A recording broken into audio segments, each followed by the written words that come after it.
Hello friends, welcome back to Fatafat சமையல். மாதுளை juice எல்லாம் ஒரு ரெசிபியான்னு கேட்காதீங்க. இது நார்மல் மிக்ஸி ஜாரில் போட்ட ஜூஸ் இல்லை, ப்ரீத்தி ஜோடியாக் உடைய ஜூஸர் ஜாரில் போட்டது.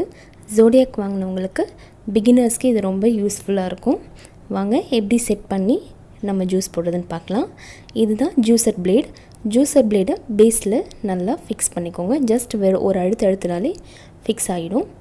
இப்போது இந்த மேலே இருக்கிற ஜூஸர் ஜாரை நார்மலாக நம்ம எப்படி பாட்டில்ஸ்லாம் மூடுவோமோ அதே மாதிரி ஜஸ்ட் வச்சு ஒரு கிளிக் சவுண்டு கேட்கும், அந்த மாதிரி லாக் ஆகிடும். அவ்வளோதான், ஸ்ட்ராங்காக லாக் ஆகிடும்.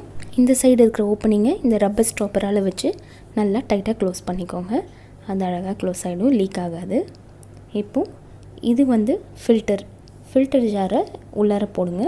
போடும்போது சைடில் இந்த மாதிரி கேப் கொடுத்துருப்பாங்க, கரெக்டாக அதில் போட்டிங்க அப்படின்னாக்கா அழகாக உள்ளே போயிடும்.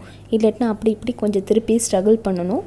இப்போ இதை நார்மலாக மற்ற மிக்சியில் எப்படி ஜார் ஃபிக்ஸ் பண்ணுவோமோ அந்த மாதிரி ஃபிக்ஸ் பண்ணிவிட்டு நமக்கு பிடிச்சமான பழத்தை போடலாம். அதில் நான் இன்றைக்கி மாதுளை எடுத்திருக்கேன்.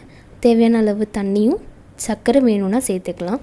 ஜாரோடைய மூடியில் பிளெண்டிங், போரிங் அப்படின்னு 2 இடம் இருக்கும்.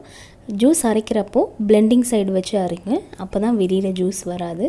இப்போது பால் சேர்த்துக்கிறேன் நான். உங்களுக்கு தேவையில்லைன்னா ஸ்கிப் பண்ணிக்கலாம். அதையும் ஊற்றிட்டு நார்மலாக அதையும் பிளெண்ட் பண்ணிக்கலாம். இதில் கேரட், பீட்ரூட் ஜூஸ் இதெல்லாமே அப்படியே நேச்சுரல் கண்டென்ட்டோடு அப்படியே வரும். சக்கை அழகாக உள்ளே நின்றுடும். இன்னும் கொஞ்சம் தண்ணி ஊற்றினா ரொம்ப திக்காக இருக்கிறதால. அவ்வளோதான், நம்மளுடைய ஜூஸ் ரெடி ஆகிடுச்சு. இதை நம்ம ஃபில்டர் பண்ணுன்ற அவசியமே கிடையாது.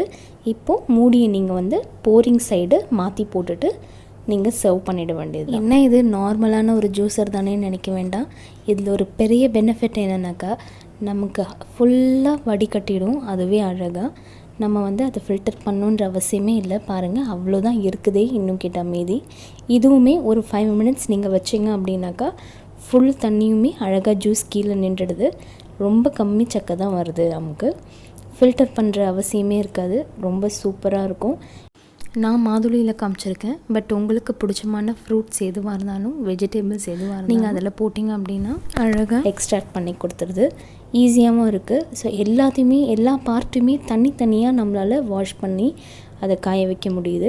ஸோ அது இன்னொரு பெனிஃபிட். ட்ரை பண்ணி பார்த்துட்டு எங்களுக்கு கமெண்ட் செக்ஷனில் சொல்லுங்கள். ஃபட்டாஃபட் சமையலுக்கு சப்ஸ்கிரைப் பண்ணுங்கள், லைக் பண்ணுங்கள், ஷேர் பண்ணுங்கள். தேங்க்யூ.